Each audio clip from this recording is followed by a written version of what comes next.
I really wanted to touch base on at least a few stories I missed while waiting out my BS guideline strikes, but there's just too much damn stupidity on a daily basis to look back. Like this feel-good story out of Michigan. If you followed this saga, as we have on this channel of the idiotic plot to kidnap Michigan Governor Gretchen Whitmer, you've been privy to a variety of twists and turns over the last year or so. Those would include the high probability that the FBI orchestrated the entire thing to entrap people to reinforce a political narrative, i.e. that the right, or the typical conservative, is a domestic terror threat to democracy. You see, that fit right into what was being pushed prior to and, of course, after the 2020 election. I would go so far as to say it was the agency's warm-up or dry run before the January 6th, much more elaborate setup. Sure enough, several different pieces of evidence emerged showing that the FBI agents, including one who ended up being arrested for physically abusing his wife in a situation where he supposedly was forcing her into a swinger sexual lifestyle. Without going into any great detail, let's just say this isn't your grandfather's FBI. Anyways, these fine taxpayer-funded genius agents were central to organizing and even goading vulnerable, disturbed men to go along with their plot. Now, when I say disturbed, I mean more in the way of not very bright. Well, you ever get behind a certain type of white folk in line at Walmart? They've got 4 to 6 kids, all looking like they haven't had a bath in a week, snot dried to their upper lips, fingernails full of black soot, like they've been cleaning chimneys all day. I won't even go into the wife's appearance. Let's just say these fellas are really looking for something to believe in after a life of pretty bad choices. Hey, Billy, get Grandpa and Grandma. Let's watch Tommy's tape recording again of that time he was on Cops. Let's just say that these highly educated FBI agents could have manipulated these guys into doing damn near anything. I remember a year ago or so, the big question was, why did any of this happen? Well, after a year plus of this administration, the answer is a lot more obvious. It's all political, all the time.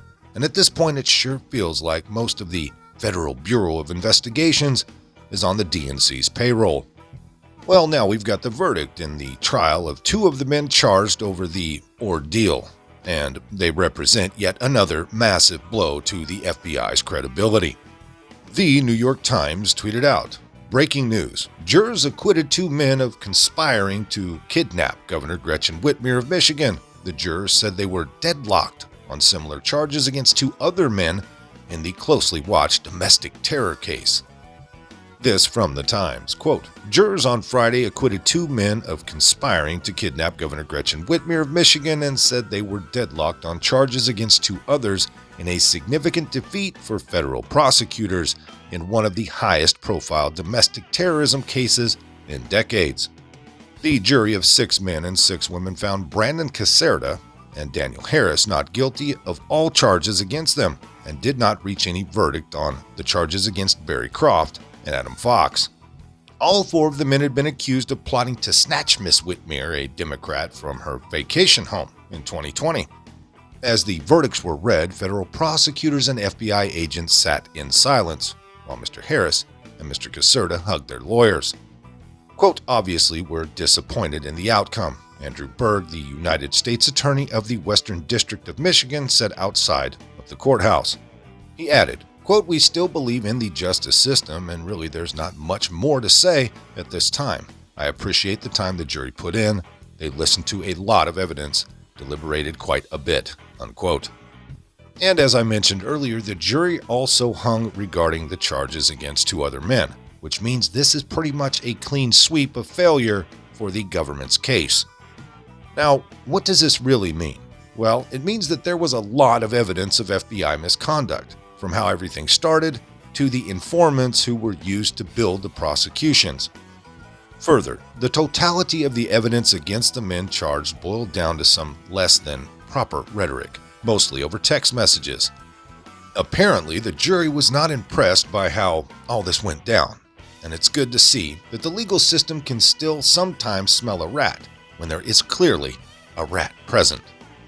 So, in the end, as both you and I probably knew a year ago, at least I did, it appears that there was never any serious attempt to kidnap and kill Whitmer. Anybody at the time that was privy to the details pretty much laughed this off like some sort of 90s Adam Sandler comedy script. Basically, some men of less than solid repute were herded and groomed, there's that word again, to be part of a plot that never would have taken place without the FBI's involvement. But you see, that's not how any of this is supposed to work. Domestic terrorism plots are not supposed to be invented by the government in order to support the political narrative of a single party. Nope, sorry. Yet, as the details play out, that's exactly what it seems has happened here. And as I briefly mentioned earlier, don't kid yourself. None of this happened right before the 2020 election by accident. There's no doubt in my mind the FBI and DOJ wanted Donald J. Trump to lose. And what better way to help that along than to make it seem as if all of his supporters were domestic terrorists? The FBI and DOJ continue to see their credibility collapse, and it's well deserved. If something like this was a one-off, the American public would find it far less believable. But in current conditions, it's just par for the course.